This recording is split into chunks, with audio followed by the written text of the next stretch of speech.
Am I audible?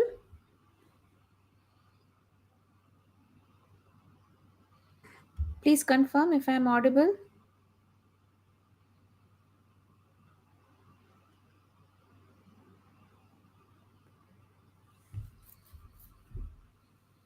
Welcome to today's session.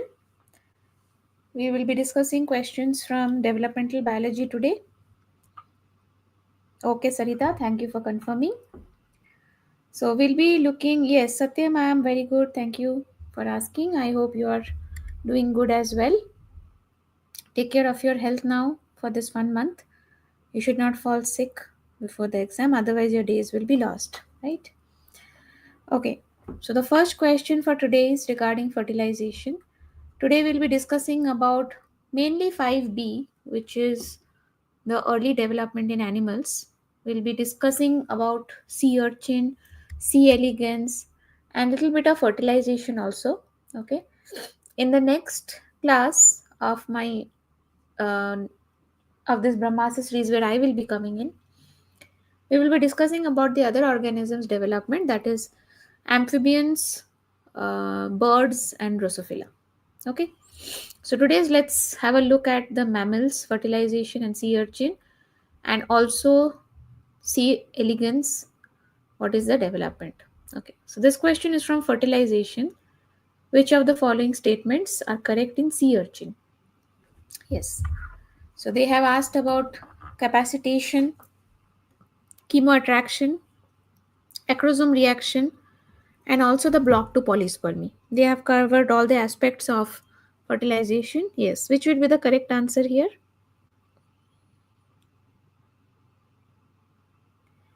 Chemoattraction, as you know, it is the process of the sperms getting attracted towards the egg, and especially when it is the egg in sea urchin, they have something called as jelly layer. Jelly layer will be releasing some chemoattractants. So yes, they are a protein called as binding, but that is not what is chemoattraction. Chemoattraction is done by Resact and Spiract. Okay, that's what we will have in sea urchin species. So A is not correct. You have to choose the correct statements. Yes, correct. Very good, Sarita. Yeah, Satyam also right. Then exocytosis of the sperm acrosomal vesicle will be taking place when the sperm will bind with the egg membrane. So all the acrosomal vesicles, that is when it meets the jelly layer, in jelly layer you have some fucose containing molecules which are going to activate, send a signal to the sperm, and exocytosis will be taking place.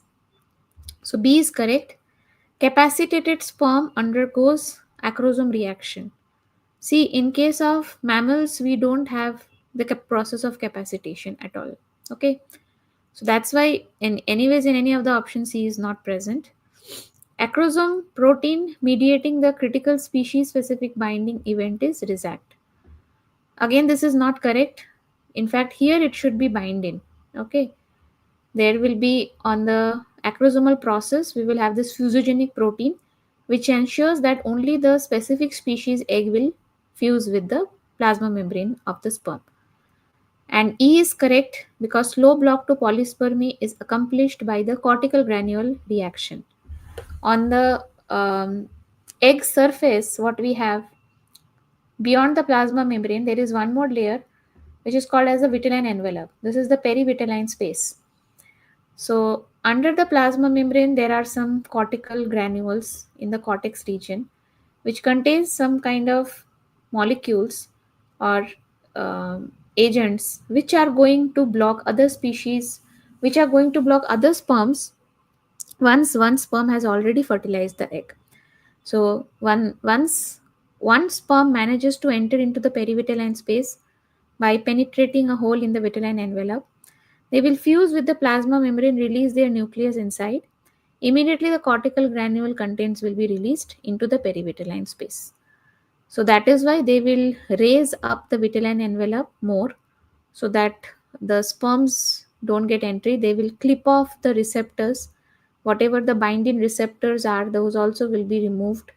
And further, some hyaline layer will be deposited on the vitelline envelope so that it converts into the fertilization envelope.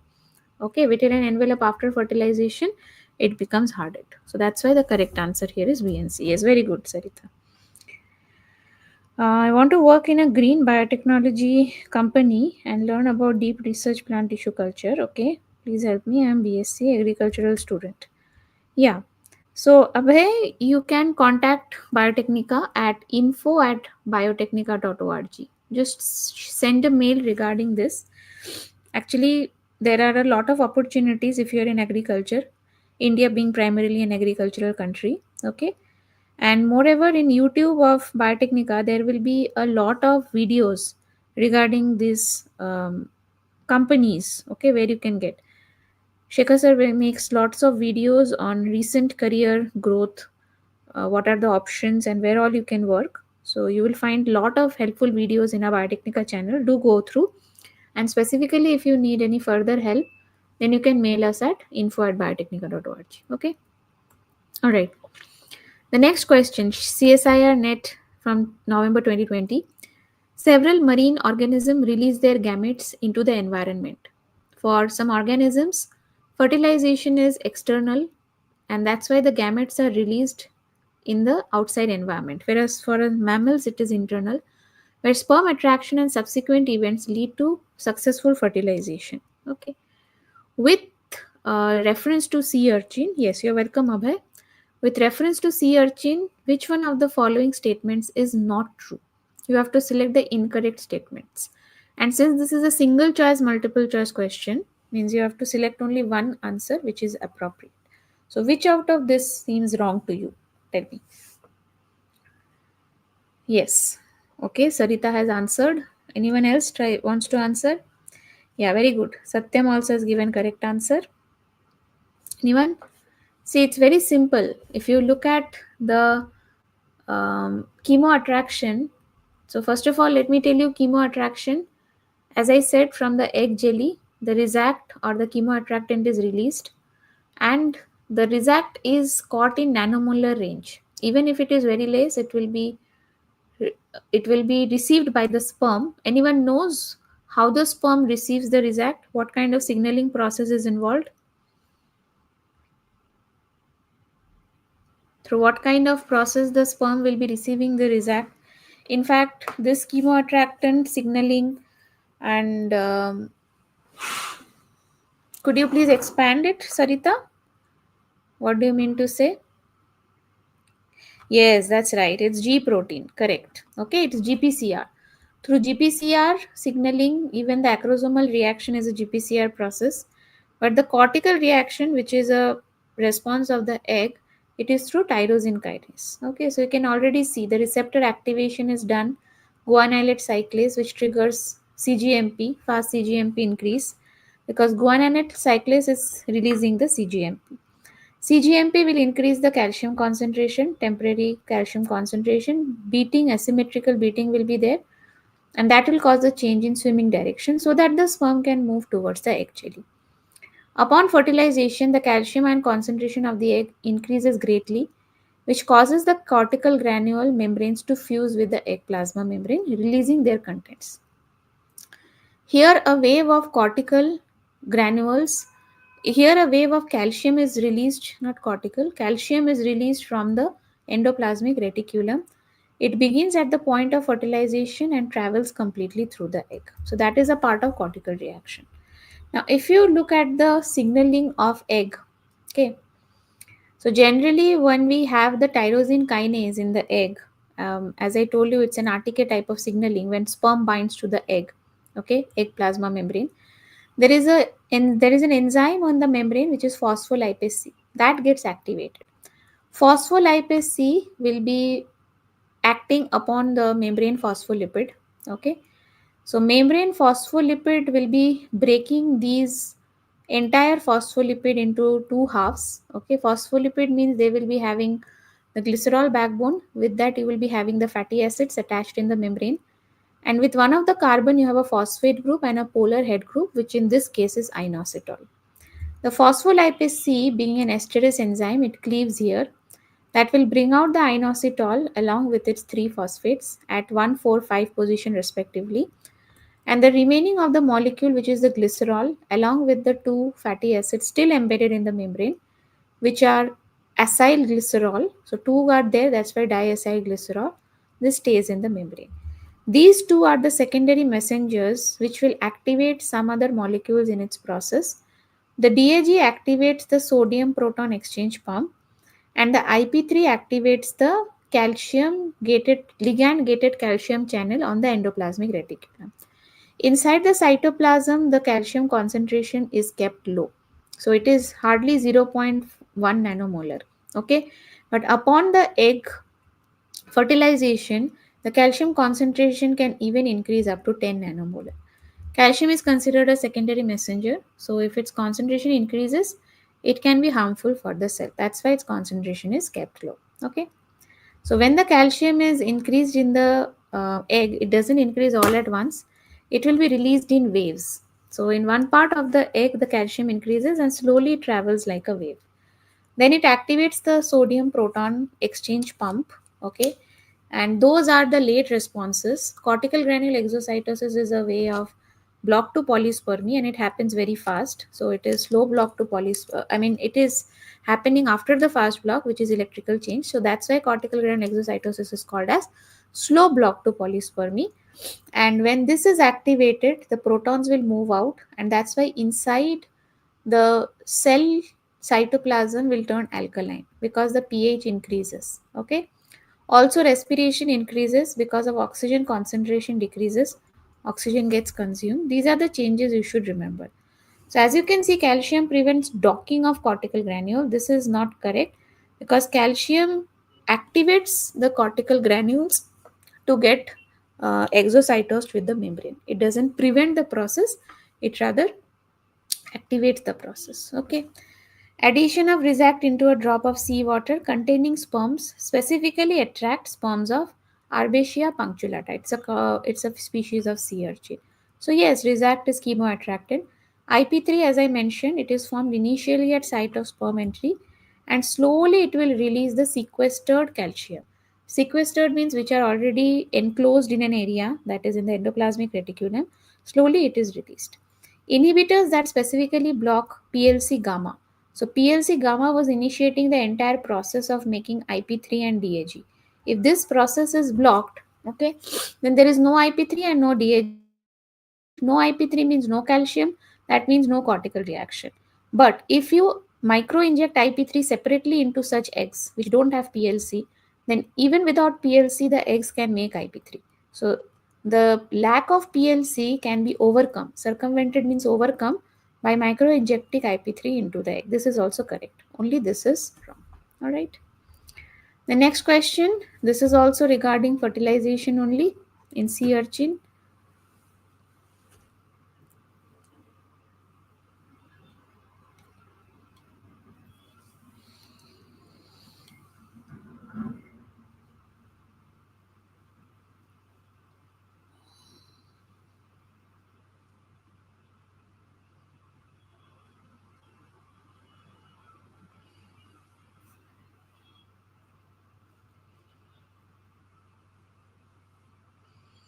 So it's a graph based question where two things are mentioned in one graph. This is the graph in the unfertilized egg. So a part of it shows the membrane potential and a part of it shows the concentration of certain materials. So which one of these graphs you will see after 1 to 3 seconds of fertilization? After 1 to 3 seconds, what will you see?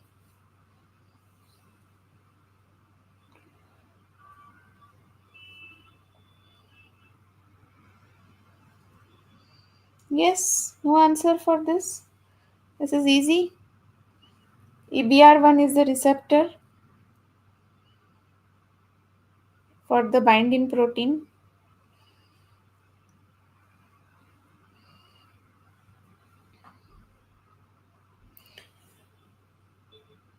3. Okay.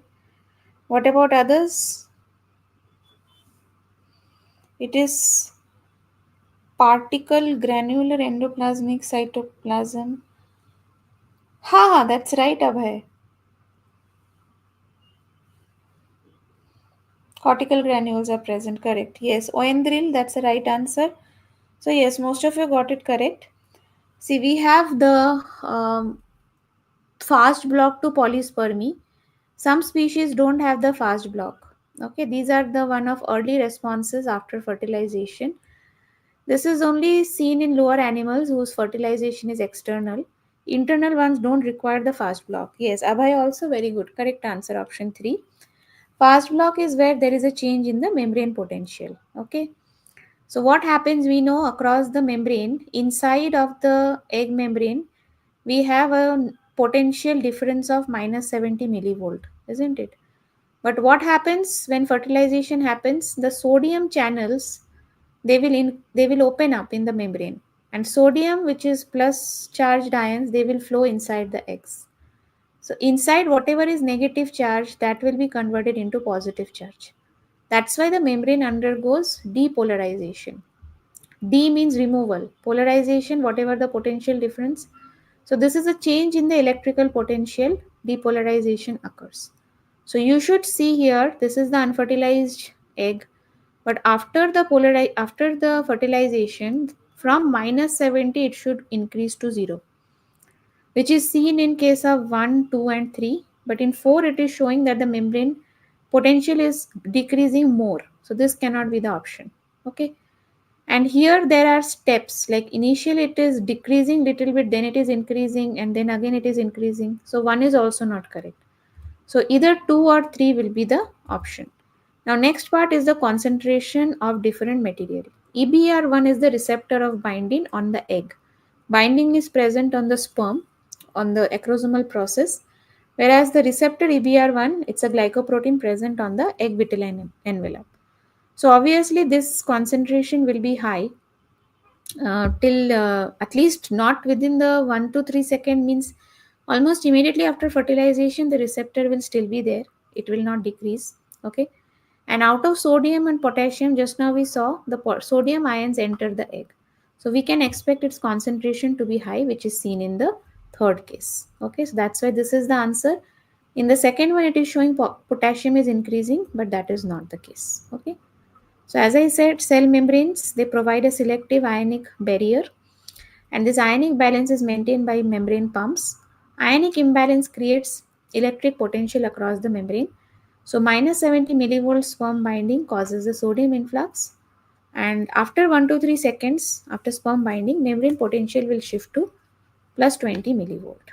Okay, so that is how within 1 to 3 seconds after the fertilization, sperm enters the egg and the potential will shift in the positive direction. Okay, so just want to remind you about the Lakshya batch, which is for the upcoming exams, CSIR and GATE both. You will be getting a free molecular biology internship as of now. Along with this is offer going on. If you want to enroll here, you're facing difficulty learning by yourself, and in case you're not able to answer these questions, then you should consider this batch, because everything is taught from scratch and all in details, along with a dedicated study portal and also test series. Even if you are well prepared, you should practice now that you have got 1 month. So you can at least go for the test series, so that, and Conceptica series, which are for revision, it will be beneficial to all of you. Next question, again from fertilization. So you can see more or less it's a very important topic from scattered all over the questions we have. So can anyone tell me which is the correct one here? Again, you have to select the wrong options, wrong answer, wrong statement. So which one will be the correct answer here?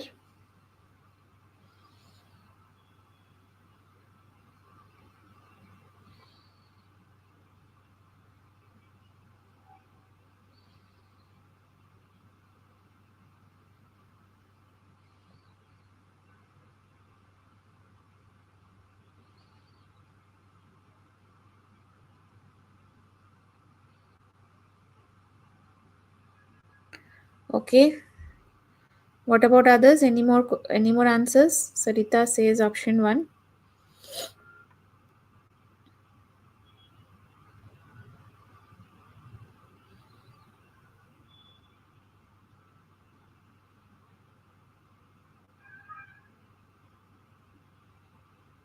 So, Sarita, are you appearing CSR exam for the first time now, or you have been preparing before itself?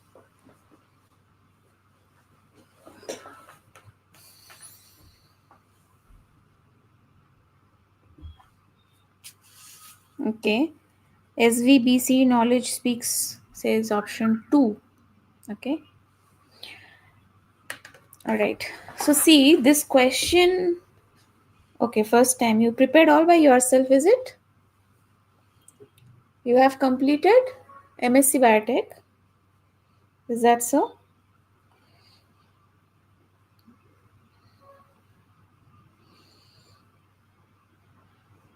Okay. Good, that first time means you are quite well prepared. All right. But in the last few days, your revision should not stop. Keep on revising as much as you can and practice as many questions as you can. Okay. Keep it up. So, see here, actually, this question is a little doubtful in the answer. Okay. Okay. PharmD graduate. Okay. Okay. Good. Good. Very nice. So, Resact and Spiract, these are peptides. So, pharma students means this drug discovery artificial intelligence is a very hot course now, and it's career wise, it will be very beneficial for you. You can consider go through our website. There are a lot of artificial intelligence, machine learning, bioinformatics courses which are related with this drug discovery and pharma field. You can have a look, and I think you will be really interested in these courses, because once you give CSIR, you will have to wait for the result. In this, you can complete the certification courses. Okay. Resact and Spiract are peptides which are released from the egg jelly, and they help in sperm attraction. This is correct. Binding an acrosomal protein, it interacts in a species specific manner. Already I have explained these two in the first questions. Okay. Now see in C and D, DIP3 it is formed at the site of sperm entry. This is correct. It sequesters calcium leading to cortical granule exocytosis. So this is not entirely correct. So actually the correct answer should have been C and D. Both are incorrect. Okay. But D they have not given because it does not sequester the calcium. It in fact uh, removes the sequestered calcium. Okay, same question they had asked last time also. So I already showed you. You can see um, the somewhere I saw sequestered. Somewhere we saw no, it was written.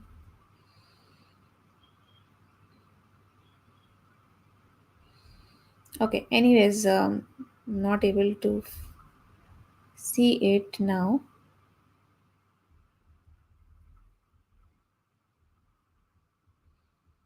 Okay. So sequestered. This does not sequester calcium. It actually removes the sequestered calcium. So it helps in the docking of cortical granule by freeing up the bonded calcium or the ones which are contained in a certain membrane, that is endoplasmic reticulum. So this is also not correct, but somehow they have nobody challenged this question. That is why they have marked it correct only. Okay. Second question, second option. Oh, yes, yes. Thank you, Sarita. See, IP3 is formed initially at the site of sperm entry and releases sequestered calcium. You saw? This is they in their own question only they have written releases sequestered calcium and they have marked it as correct. But here they have said that it sequesters the calcium, which is not correct. So they have missed out one word here. So that's why option D is also supposed to be wrong. Okay. Sometimes you will get such kind of questions, okay, which is like kind of a paradox. You might feel that the correct option is not there only. For example, here A and C and D option is only not there, but you feel that D is also wrong. In that case, you skip that question, because if some anyone is challenging, then maybe there is a possibility, or if they realize their mistake. Otherwise, there is a chance that this will go as it is, and you know you won't get the correct answer. You won't get marks for that. So it's better to skip such kind of doubtful questions. Now, option C says a respiratory burst occurs during the cross-linking of the fertilization envelope. That is true. Respiration increases, respiratory burst happens. But why is the respiration increasing? Because the egg metabolism has been activated. Okay, so there will be a calcium dependent If the entire process is calcium dependent, even this is correct, but it is not increase. There is actually a decrease in the oxygen level. Okay, so in this entire question, in this entire statement, this option C, decrease, is increase word is wrong. It should have been decrease. That's why C is also wrong.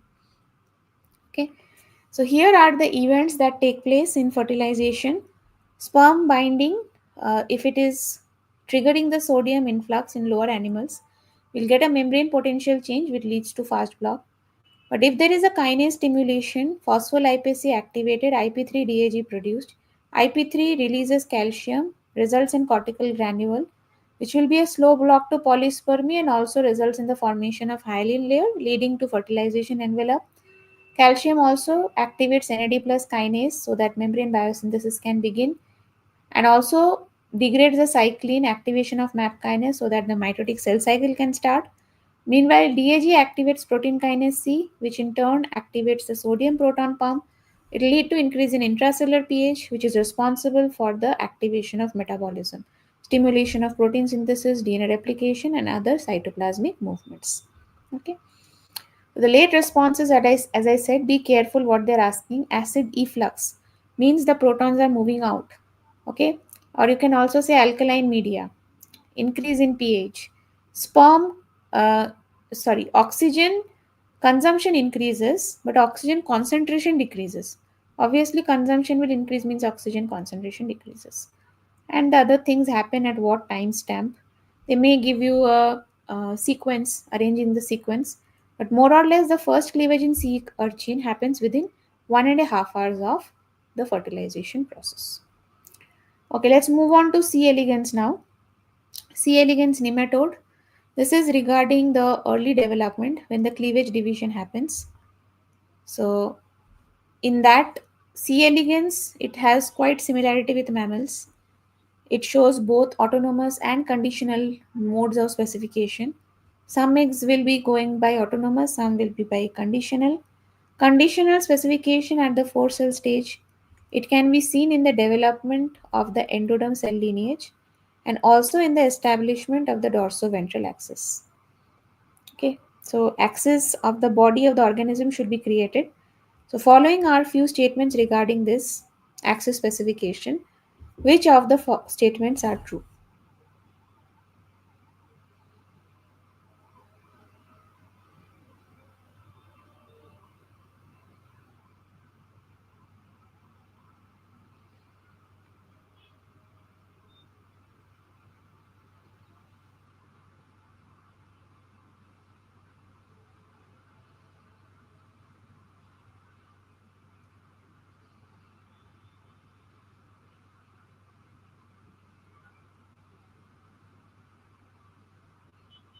So just out of curiosity, Sarita, are you solving these questions now or have you seen these questions before? You already knew the answer? Okay, others also try to answer.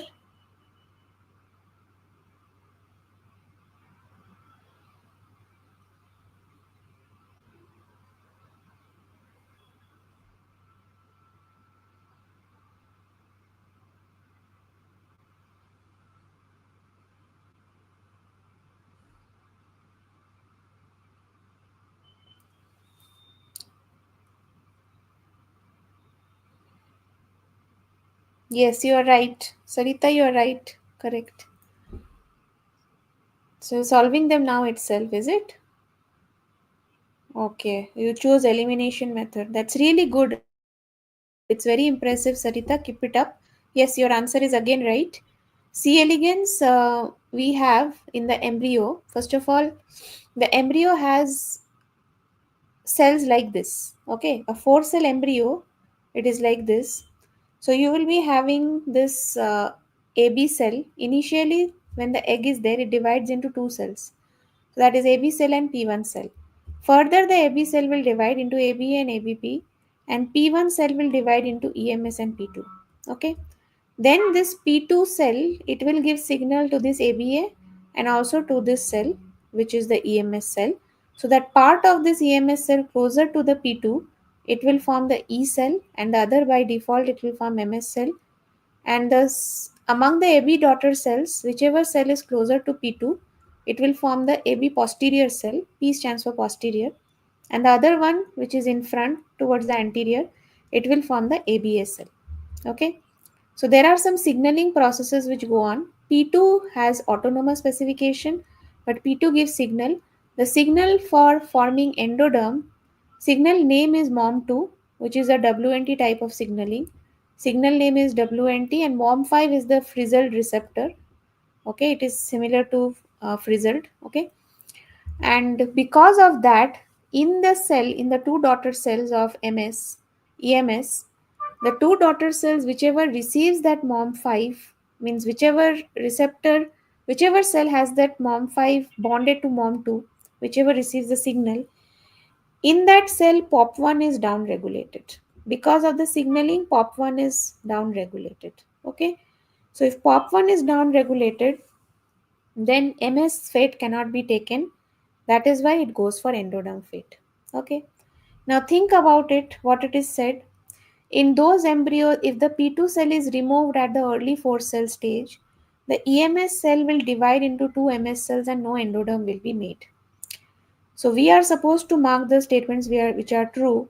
So that's right. If you remove the P2 cell early in development, then there is no signal to make the endoderm, because POP1 will not be down regulated in these cells, and then the cell will not be able to make the endoderm. In that case, even the other daughter cell will convert into mesoderm. If POP1 is not down regulated, POP1 is present, then even this daughter cell will become MS. In that case, both MS will form, no endoderm will be there. That is why option 1 is right. Okay. Second statement says in POP1 deficient embryos, both EMS cells become E cell. Now the second one is mentioning if POP1 itself is not there. Now POP1 being present means mesoderm will form. Because of this signaling in this cell, POP1 is not present, but mesoderm will still have POP1. Because of the signaling here, POP1 will be down regulated. Okay, but imagine if the embryo itself didn't have POP1, then neither the mesoderm also will not have POP1 here. Forget the endoderm, by signaling it will not have POP1, but even mesoderm will not have POP1. And if any of the EMS daughter cell which doesn't have POP1, it will grow into endoderm. Okay, so in that case both will form endoderm, no mesoderm will be there. So this is also correct. Now talking about another signal that happens here is from the P2 cell to one of the AB daughter cell, which will become ABP after receiving the signal. Here the signal name is APX1 and the receptor name is GLP1. Because of this signal, the response is that this AB cell loses the property to form the pharynx. Generally, AB daughter cells will form the pharynx, but because of this signal, ABP will not be able to form pharynx. It will just form hypodermis and neurons. But ABA, they didn't receive any signal, so that's why it will still form the hypodermis, neurons plus pharynx also. So what are they saying? In embryos whose mother have mutant GLP1, ABP is transformed into ABSL. So imagine if the mother has, this is not there. Okay, GLP1 is mutant. If it nothing is mentioned, we will assume that it is loss of function of mutation. So if this is not there, then even the APX signal, even if it is there, but ABP cell cannot receive it, in that case ABP will not be formed. This will also convert into ABA, because if the response not making pharynx is not there, that means even this daughter cell will make the pharynx. If this makes pharynx, then this also is same as that of this cell. So in that case, both cells will be ABA cell. So this is also correct. Now this third statement says when the position of ABA and ABP is reversed, okay, their fate gets reversed and no normal embryo forms. See, if you change the positions, but their fate remains the same. That means ABA, which was supposed to form pharynx, if you transfer it here, then it may form pharynx here. Okay, in that case, it will lead to an abnormal embryo because pharynx will be now formed in another place. But here, what happens if you change the positions in early stage, ABA goes here and ABP comes here, then they change their fate also. They change the position and they change the fate also. So now, whichever AB cell is closer, that is going to lose the capacity to form pharynx. So their fate is changed according to the new position. That is why the embryo doesn't have any effect on it. So a normal embryo will form. So that's why this is not correct. In this entire statement, only this no word is not correct. Okay, when the position of ABA and ABP was reversed, their fate will get reversed, and if position and fate both changes, then there is no effect on the embryo. A normal embryo will be formed. But because if they have used the word no, that's why the statement is wrong. So A, B, D are the correct statements. Okay. Others are following, I believe. Yes. Everyone else, are you following? I am receiving answers only from Sarita. Others also try to answer. Okay, whatever I've just explained, that those things are only given over here. So as I said, MOM2 is the WNT type of signal, MOM5 is the frizzle type of receptor. And the APX1, it is a contact dependent paracrine signal. It is delta type of signal, whereas GLP1 is the notch type of signal. Okay. Alright. It is also based on the same concept. This is from September 2022. Again, it's a C. elegans embryo. The following statements are about the specification of different lineages. So, which out of them represent both correct options? Yes, try to answer.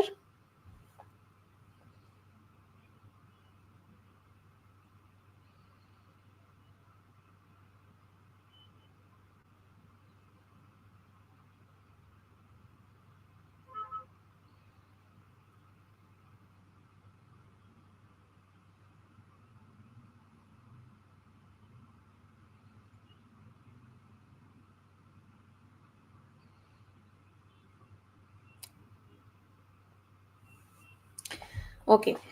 So, we have the signals from the P1 blastomere. As I said, the P1 blastomere will be instructing the EMS cell for its further development.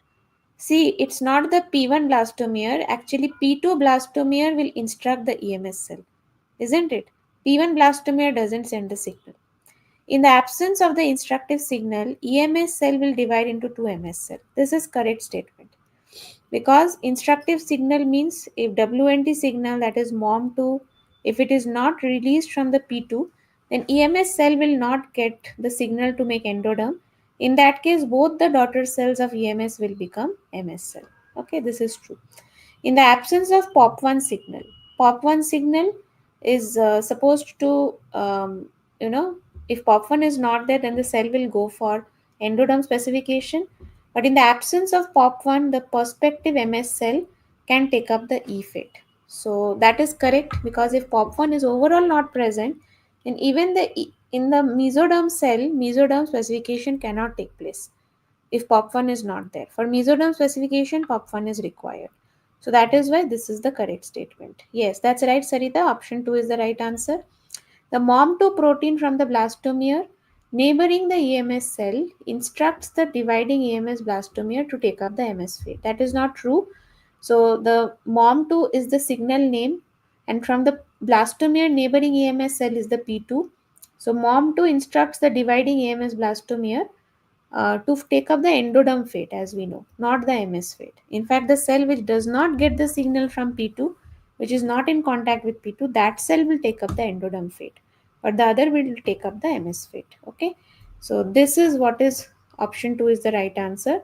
Same one, same explanation. I just gave you the explanation here, right? So just remember, towards the ABP side, it will form dorsal fate, whereas towards the MS side, it will be forming the ventral fate. Whenever this MS is present, it will be the ventral fate. Okay. Question 7 from December 2017. This is based on the cleavage divisions of different organisms, cleavage pattern. As you would know, you have majorly holoblastic and meroblastic type of cleavage. Holoblastic comes from the word whole. So holoblastic means complete egg will be divided, and meroblastic means partial or incomplete. Only partial, some small region of the egg will be divided. There also you have some different subcategories. Meroblastic discoidal means the entire blastula will look like a disc from the top. That means this will be for the egg which contain a lot of amount of yolk. So only a part of the embryo will be yolk free at the top, and there the cleavage divisions will happen, not in the rest of the egg. So which organism has that? Think about it. Meroblastic superficial means the blastula will be only towards the periphery. Inside portion it will not divide, only the nucleus will move towards the periphery. So in which organism we see that? Holoblastic spiral and holoblastic displaced radial. Even though the complete egg is divided, these are the subcategories based on the cleavage plane. Okay. For example, radial is where the cleavage planes will be either meridional, that means going top to bottom, or uh, horizontal, okay, which is equatorial. Whereas the spiral will be where one cleavage division is there, next one will be 90-degree to it, next one will be 90-degree to it, okay. So like that there will be a spiral shape which is created for the origin of the cells, right? So meroblastic superficial we see in insects, remember that, okay. Insect have centrolecithal egg, which means the entire central part is covered in yolk. That is why we have the syncytial specification. Insect egg cannot divide. Okay, cell division cannot happen. Only the nucleus will divide, and the nucleus will migrate towards the periphery. So that the blastula later will be formed by cell membrane formation around those nucleuses. So those will give rise to complete cells. So this is what is called as the meroblastic superficial. So D will be 2, but D2 is present in both of them. Now, birds they have meroblastic discoidal. Okay, birds have telolecithal egg. That means their yolk content is completely towards the vegetal section, towards one end. Only a small portion of it will be available, which is non-yolky region. So there itself, the cleavage divisions will happen. Cell divisions, actually, early development cell divisions is what is called cleavage division. So only here the cleavage divisions will be taking place, and this is where the blastula will develop. So that's why from the top, if you look, it will look like a disc. That's why it is called meroblastic discoidal. So C will be 1, and that's why this is the right answer. Yes, very good, Sarita. That's the correct answer. These are the type of cleavage divisions as I mentioned. Holoblastic means you can see complete egg has been divided, and meroblastic only part of it has been divided. You can remember the mnemonic AIM: alecithal, isolecithal, mesolecithal. They will undergo holoblastic cleavage, whereas the telolecithal eggs, which is TC, telolecithal and centrolecithal, they will be dividing only partially. Alright. So there are different types of holoblastic cleavage division. As I was telling you, spiral cleavage you will observe in annelids, mollusks, and flatworms. Whereas the radial cleavage you will see in echinoderms and amphioxus. But in case of amphibians, it is displaced also along with radial holoblastic. Displaced radial holoblastic. Displaced because amphibians have cell division only in the vegetal half. So cell division in the vegetal half is a little slow. That is why the blastocele develops somewhere towards the animal pole where the nucleus is.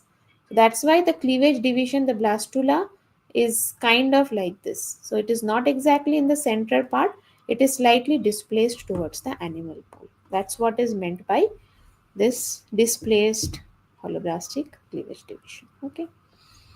Next is again from this amphibian egg. This is the xenopus embryo. So what we'll do is we will see it in the next class, okay? Since we are not discussing amphibians today. Now this is regarding the sea urchin. Yes, this you can answer. This is regarding the sea urchin egg. Specification of sea urchin micromeres. So this is further into the development. Earlier we saw the fertilization, the cleavage divisions and everything. So this is little bit further ahead where the axis specifications is done. There is the vegetal hemisphere, animal hemisphere, and where this micromeres will be present at the bottom part. So if you have the sea urchin embryo, towards the vegetal half, you will have the smaller cells, group of cells, which are called as micromeres. On top of that will be the big cells, which are called as macromeres. And on top of that will be the moderate amount of cells, which are called as the mesomeres. So this entire top part containing mesomeres, it will form the animal half of the cell, which will be giving rise to ectoderm. whereas these cells will be giving rise to endoderm, forming most of the digestive tract. And micromeres, especially the large micromeres, they are very important because in sea urchin, those are the cells which will be formed by the conditional specification. Okay, rest all will be autonomous, but sorry, these are the micromeres are the one which will be formed by autonomous specification. Rest all will be by conditional specification. Okay, so here they have said the specification of sea urchin micromere involves the activation of a repressor protein called as PMAR1. Okay, which represses the expression of HESC, which also encodes a repressor protein. So here the summary is you have PMAR1. Okay, PMAR1 will be repressing the HESC. Okay, and HESC will be repressing the other proteins which are involved in micromere specification. See, I told you micromeres are needed for autonomous specification. Okay, so you have to for this autonomous specification, these micromeres, they have to express some of the genes and protein. So this micromere specification genes, that this should be expressed, but HESC is a repressor of this micromeres. Okay, and PMAR is a repressor of HESC, which means what? If PMAR1 is present, then HESC is repressed, and if HESC is repressed, then these all cannot be repressed. In that case, micromere will be activated. Okay, if HESC is repressed, then micromere will be activated. So that means presence of PMAR1 will make the cells go for micromere specification. So you can say this is kind of a cytoplasmic determinant. And PMAR will be activated only in the cells which will be having this beta catenin. In fact, in the sea urchin, the vegetal pole cells, they will be rich in this beta catenin. Okay, the micromeres will be rich in beta catenin. Then the macromeres will not have much of beta catenin, and animal cells definitely will not have any beta catenin. Okay, so here they have done an experiment. One of the genes controlled by HESC. I said HESC will repress some micromere specifying gene. So one of the gene is controlled by HESC, that is delta, whose expression is used as a marker for micromere lineage. Okay, so this gene, which is delta, it is needed so that micromere specification can be done. But if PMAR is not there, PMAR1, then this HESC will be activated because PMAR is a repressor of HESC. If PMAR is not there, then HESC will be present, and if HESC is present, it will not allow delta formation, because of which micromere specification will not happen. Okay, so they have given a sea urchin embryo from the bottom view. This is the bottom view where you can see the micromeres, right? If you have an embryo like this, bottom are the micromeres. Then if I show you like this, in the central part, you will be able to see the micromeres. Embryo below represents a sea urchin embryo on which in situ hybridization, whole mount in situ hybridization was performed using delta probe. That means we are checking for the presence of delta. Okay, so they found that in A, these are nothing but the micromeres. They checked with in the region A, they found, see, colored product means that delta has been found here. That's what the entire concept of in situ hybridization. Live, you can see which cells will be having that. Okay, the probe will show. So that means in this area, we have the presence of delta. Okay, the rest of the embryo, it is labeled as B. So you can see in the rest of the embryo, delta is not present. So now you know already why I have just mentioned, because in the micromere, delta will be present because their HESC is inhibited, because PMAR1 is present. That means in micromere, this region, PMAR is present, then beta catenin is also present, delta is also present, but HESC is not present. Okay, whereas in B, you don't see delta, which means PMAR1 also not present. That is why HESC is present. Okay, so HESC is present in B region, but delta and PMAR1 is not present. So on that, you have to answer which out of this will be correct. So first one is again in situ hybridization with HESC probe. Now they are asking for HESC. So where will I find HESC? Here I have found delta, which means here HESC won't be there. Here HESC will be there. So only in B. HESC probe will be seen only in B. Okay, so A will be 2. Now second one is in situ hybridization with delta probe. Okay, fine. Here also they have done with delta probe. Here also delta probe. But after that, there is a micro injection of PMAR1 into the fertilized egg. Okay. So see, we know that PMAR1 is supposed to be present only in A, but not in B.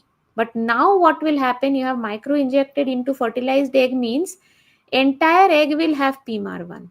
Okay. And if entire egg has PMAR1, that means A region and B region both, then entire egg HESC will be absent.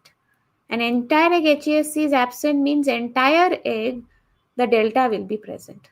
So if you do this, you will find the colored product in both A and B. Okay, so B will be option 3. If you micro inject PMAR, then delta will be present everywhere. So both A and B regions will show in situ hybridization with delta probe. Third is, so this is this one and this is this one. Okay. Third is also in situ hybridization with delta probe, but here you have injected antisense RNA to HESC. Now, antisense RNA means to HESC means it will block the HESC. Now, generally we know HESC is supposed to be present in B region. HESC we are supposed to know they are present in B region but not in A region. That's why delta is present in A but not in B. But if you micro inject antisense RNA of HESC in the fertilized egg, then HESC in B also is blocked. And if HESC in B is blocked, then even without PMAR1, delta will be able to be synthesized in B because the repressor HESC is not working. Okay, so that's why now if you do in situ hybridization with delta, again you will find delta in both A and B. So C is also 3.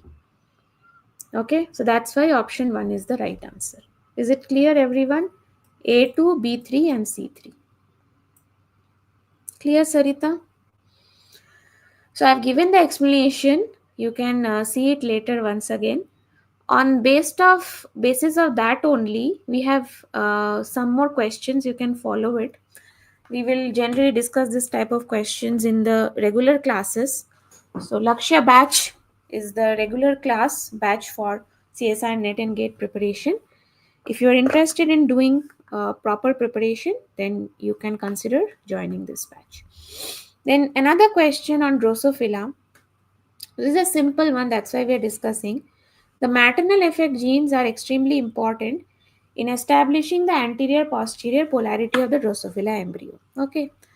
Now, mutant phenotypes arise when genes of this family are mutated. The following table enlists genes and phenotypes observed on the mutation of these genes, but they are not correctly matched. Okay, so we know that the maternal effect genes in Drosophila, right? So maternal effect in Drosophila, you have this bicoid which is present towards the anterior side. Okay, that is one of the morphogen, and then you have the nanos which is towards the posterior side. They are responsible for forming head and thorax bicoid, and nanos is responsible for forming the abdomen. Okay, this is responsible for forming the head and thorax. Okay, so we have the gene which is here bicoid. If it is mutant, then we cannot expect head and thorax to be present. So bicoid mutant means head and thorax will be deleted. So D will be 3. That's it. You don't have to see anything else because this option is present exclusively with D only. If Oscar, now other things, why I showed you this question is because you should know about the other ones also. So torso, it is involved in terminal. Torso means it is expressed only in the terminal areas, and if torso is not there, then no termini will be present. It will be just head and the thorax, but no, an abdomen, no termini regions will be formed. Okay, then vasa is involved in oogenesis. So if vasa is defective, if mutant, it will lead to defective oogenesis. And Oscar is a scaffold protein which holds the nanos towards the posterior side. Okay, Oscar is a scaffold protein which will localize the nanos towards posterior side, because of which the abdomen is formed. So if nanos is if the Oscar is mutant, then nanos won't be restricted to the posterior. In that case, no gradient will be formed. That is why abdomen and pole cells will not be formed. Okay. So the effect of mutations in the maternal gene system, as I just showed you, abdominal nanos is involved, acron and telson torso is involved, and head and thorax bicoid is involved. These are all maternal effect genes because they are synthesized when the egg is still getting made inside the Drosophila. So one more question, it is on capacitation, that is from mammals. Can you try answering this question?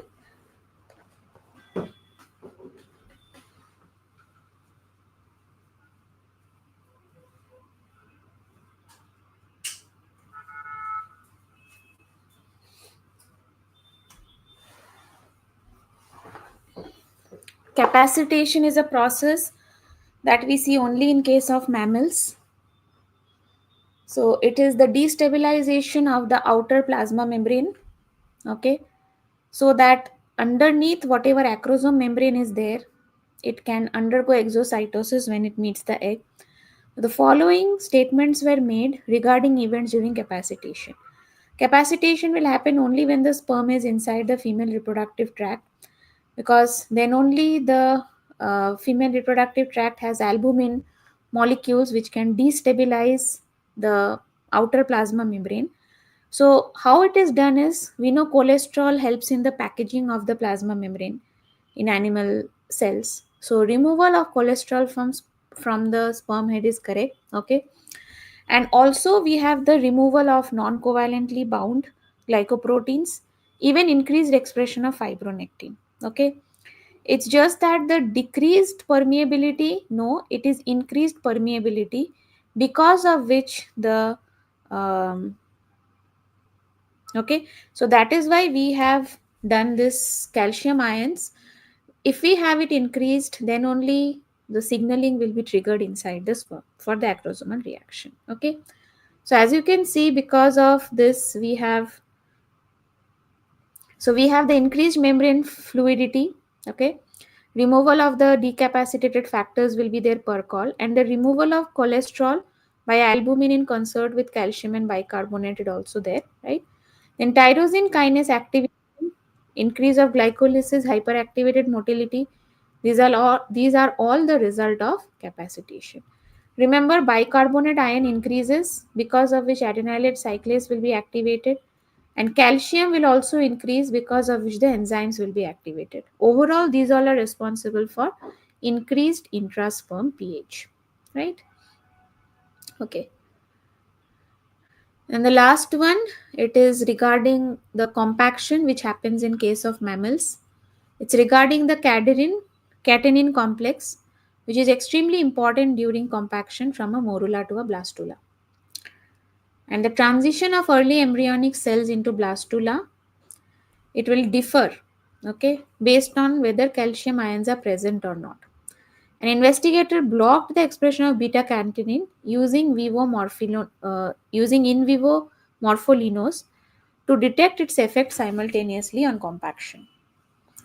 So, what will be the conditions which will lead to the most successful transformation of the morula into blastula?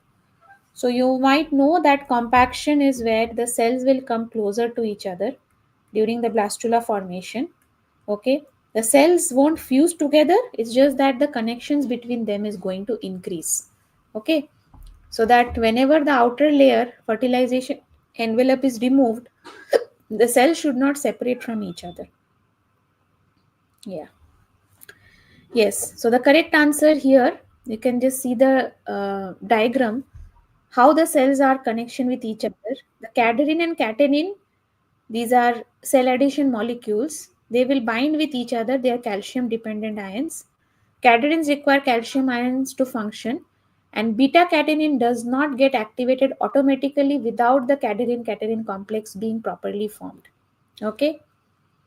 So without the calcium ions, cadherin cannot mediate cell-to-cell adhesion, which is essential for compaction.